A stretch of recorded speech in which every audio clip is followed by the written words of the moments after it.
In this section, we're going to go over the overview and communication optimization tips.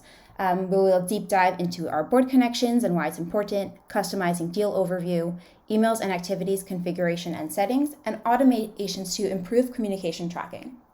Now, before we dive into this section, let's understand our board connections. As we saw in the flowchart, the deals, contacts, and accounts board all share the same information, which can be accessed from any board. This structure ensures that there is always a point of contact and account associated with every deal, meaning the information is centralized.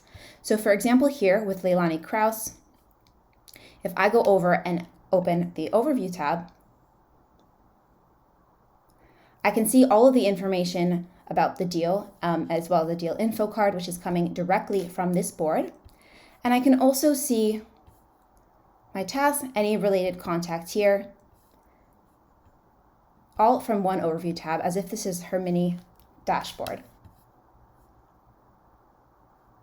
Not only will I see all of her contact information, as you can see here, I have the related account and contact all accessible from the Overview tab. But when I want to create a new email, I will have all of the emails sent to and from Leilani directly within this section. When I populate a new email, Leilani will be the automatic contact, and this will make sure that any emails that come from Leilani will be tracked directly here. Now that we have reviewed the connections, let's take a look at how we can edit the layout and the content of this tab to add or remove content so that it fits your specific use case. Now, just by selecting the three dots over here in the top right corner, and then edit layout and content, you can see the add widget button, which will allow you to add additional widgets. And of course, you can remove any widgets as well directly from here. Another great feature is that you have the option to customize which information you want to see in each info card. For example, here with the deal info. So if I go ahead and select the three dots and settings, I can choose from the columns below to see which ones I want to include from this Overview tab. I also want to mention here that each widget contains a direct link to the original board related to the widget. So for example, here I have my contact, and I can go ahead and go directly to the contacts. Next, let's dive deeper into one of the most core features of the Sales CRM, emails and activities, so that we can get the most out of communicating with our customers. To review, emails and activities is the primary tool used to communicate and log all emails sent to and from the contact, so long as the email address is within the email column or connected to the item. If you are manually entering leads and contacts, please note that you will need to input their email address into the email column in order for them to be picked up and auto-populated by the app. Now I'm going to go ahead and open up the Composer window from a new email. And from here we have our saved templates. For example, I have my welcome email over here, which I've chosen to share with everybody. When making a new template, for example, if I wanted to save a draft as a new template, I can choose to share with everyone, or I can make the template only for myself. In this case, I've decided to share my welcome email with everyone so that all of my salespeople know exactly how to reach out to our new customers. The few more features you have here that are unique to emails and activities is the ability to share a file as an attachment, and we also have the option to populate the fields. So for example, here you could just go ahead and populate the name, which would be the item name, and any other information you want to pull into your email. Now let's look at some additional settings that are available for the app. These can of course be configured according to your needs so that you can log your emails in the most intuitive manner for your workflow. Let's open up the settings. Now I'm not going to go through every single setting, but I just want to point out some new and improved ones. For example, we have the email account set up in privacy. Here's where admins can fully control which team members will be able to view or write emails from your connected email accounts. Now, by clicking on the three dots next to your email that you've connected, you can select share options and choose who you want to share this email address with. This means that they would be able to use this email to send an email to your client. We have the option for read and write and view only. Now I want to mention here that this only applies to users with a seat within the CRM, otherwise they will not be able to use this feature.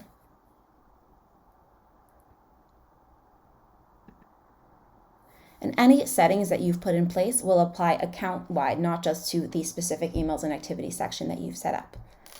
Now under the next tab of the settings, you can choose whether or not to log all emails sent from Gmail or Outlook or only specific emails by copying the unique ID. I just want to point out here that we also have the option to create a new contact from Gmail and Outlook outgoing emails. This will only apply to emails that you have sent to a new email address, not emails that you've received from a new email address, but here you can decide exactly where you want that email to populate. And this will create a new item on whichever board you decide, such as your contacts board or any other one. And just make sure that you select the proper email column and then add the rest of the information later on. This is particularly helpful if you're just shooting an email from your email agent and you have not had the chance to enter this contact into your monday.com account. Now we're going to skip over the automations and notifications because we will get to that shortly. An email signature as well. Email branding, again, you do have the option here to remove Monday branding if you are in the pro account and above. And lastly, if you're the admin, you have a never log option. If there are conversations from a specific email address or domain that you wish to remove from your account, you can go ahead and select this option and make sure that you do not continue to log emails from this specific email address or domain. Now, outgoing emails from the mail client won't be logged, but outgoing emails sent from emails and activities will still be logged in the timeline. Now, one unique feature of the CRM is the ability to create shared templates. Now, as I mentioned before, you can simply go ahead and type in the body of the email, monday.com, and then use the columns here. I'm not going to fill out the full template, but then you would just need to select Save Draft as a template, and you can decide how you want this to appear. We also have the option for the creator to delete it, and also to update the template or make any edits.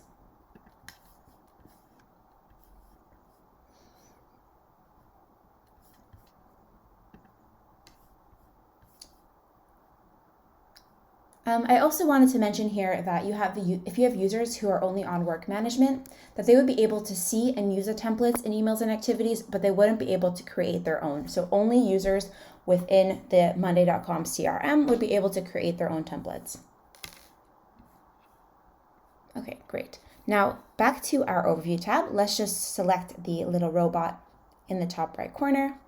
And let's look at how we can use automations to boost the way we communicate with our customers and make things even more efficient. Now here we can have the option to choose from 15 different automation recipes designed specifically for emails and activities.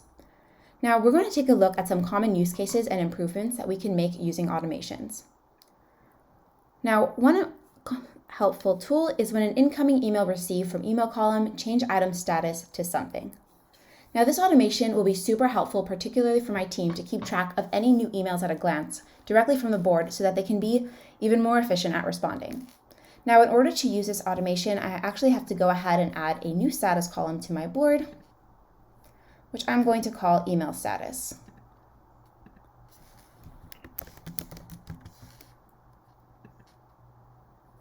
And I'm going to add some new status labels.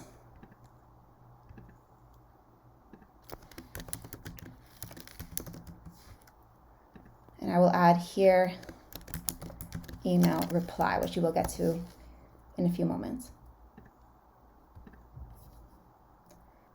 Now, in order to use this automation, I'm going to go ahead and first pull in the email column, change item status. Let's choose our new email status column to new email.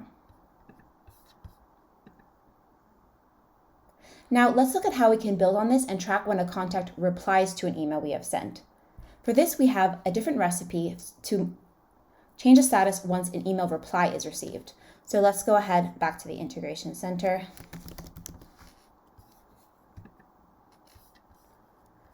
Now for these email replies, we would need to use a specific automation recipe. When email reply is received in this email column, set status to something. Again, we are going to choose the email column, email status, and let's change this to email reply.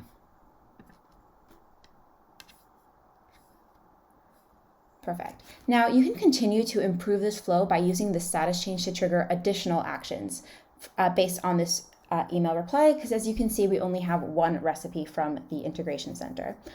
For example, when an email reply is received, change status to email reply, and then you can add an additional automation such as when an email reply is received, notify somebody, or when an email reply is received, set date to today. Whatever you would like, you can choose from building off of that based on the email reply that we will create on our board. Now, another way you might want to automate your workflow is to notify the assigned salesperson when an email is opened by the contact. So let's go back to our Emails and Activities Integration Center.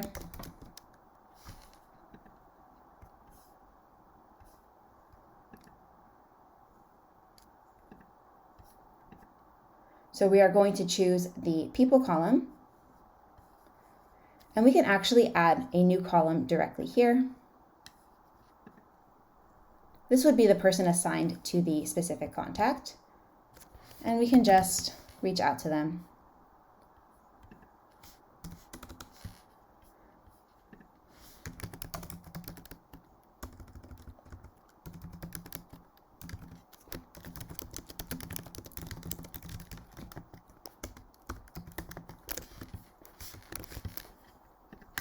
Perfect.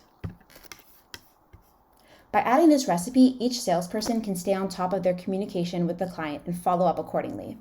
Now, I'm not going to go through each recipe, but make sure to check out the different ways that you can automate your workflow directly using emails and activities. With that, let's move on to our next section, Activities Tracking Optimization.